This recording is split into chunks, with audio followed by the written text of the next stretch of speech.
Okay, so as discussed in the previous slide, I have told you that there are two main methods for the production of iron from iron ore, and these are directly reduced iron and pig iron. And directly reduced iron is obtained in the solid state.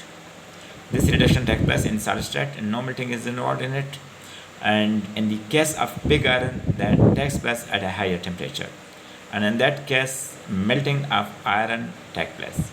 So it's around the melting temperature of iron is of pure iron is 1537 degrees centigrade. So the temperature must be higher than this temperature when you are going to produce pig iron, because in that case smelting is involved. In that case smelting is involved. In that case melting is involved. You will heat the iron ore to a temperature where it will melt, and then two immiscible liquids, that is metal, which is pig iron, and a slag is formed. So in the case of pig iron production, it takes place at a higher temperature because smelting is involved, melting is involved. But in the case of directly reduced iron and in the case of sponge iron, high temperatures is not involved. It takes place at a lower temperature because it's a salt state reduction. So why it's called as sponge iron? Because the iron ore, the iron which is formed, is in the form of a small sponge, and it's porous. It has a porous structure. But as I had told you that in this case, in the case of pig iron, smelting is involved. Therefore, the raw material, the gangue materials, go to slag, and purification of the metal takes place that way. But in case of directly reduced iron, no melting is involved. Therefore, you must use metal and ore which is of high quality for the production of sponge iron. And then when the sponge iron formed in this way, that will give more slag when it's further purified and it's further value added, and it's converted into steel in an electric furnace or in an induction furnace. In this case, the reduction takes place either by using hydrogen or by carbon monoxide. And from where this hydrogen and then this carbon monoxide come?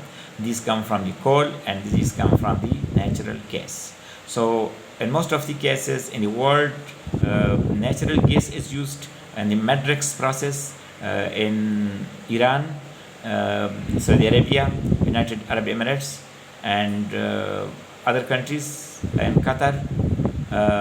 Natural gas is used for the production of sponge iron. But in India, which is the highest iron producer country, they are using coal for this purpose. Coal is first gasified, and then it's converted into and there are two methods. Either it can be gasified and then converted into then used for the carbon monoxide and hydrogen which is produced, can be used for the reduction and heating of the sponge iron, or it like for example in a rotary kiln, the rotary kiln perform two purposes. That is used for two purposes. There is a reduction of iron ore by production of carbon monoxide, and there is a heating of the iron ore to a higher temperature where reduction will start. As I have told you in some previous lectures, that any reaction takes place only when the energy barrier is crossed. When the energy barrier is crossed, so the energy barrier takes place at energy barrier is crossed at a certain temperature, and then when that barrier is crossed, then reduction takes place.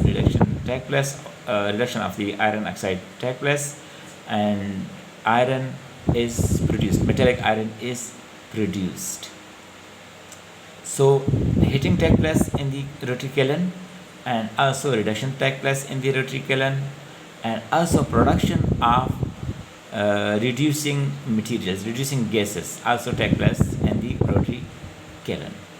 And we will discuss in the next lectures how to balance the reactions, how to reduce carbon monoxide, because if there is carbon monoxide, that carbon monoxide will react with iron oxide, and this will result in the deoxidation of iron oxide and the production of carbon monoxide, carbon dioxide.